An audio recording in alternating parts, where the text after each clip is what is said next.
Hey, I have a question, and I'd love to see what comments you put in the chat area below.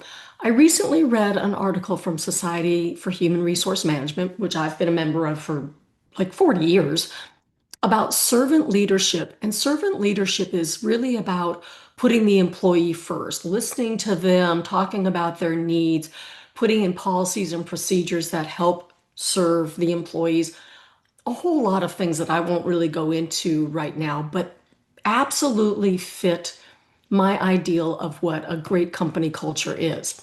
I love everything about servant leadership except for the name. I think in this day and age when we're trying to be more, and I hate to use this term, but politically correct, where we changed the name here in Arizona from Squaw Peak to Piestewa Peak to honor an Army veteran who was one of the first Native American women in Arizona in combat to lose her life. We no longer say master bedroom and master bathroom. We now say primary bedroom, primary bathroom.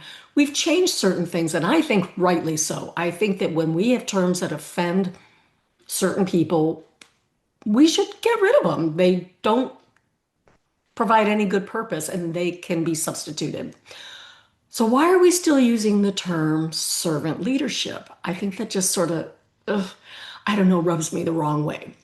My question to you is if you could think of another name, what would it be? Put it in the chat below.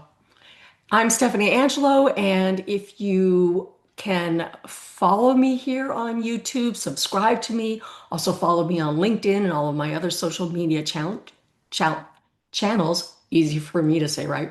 That would mean a whole lot, and I look forward to sharing a little bit more with you in the future.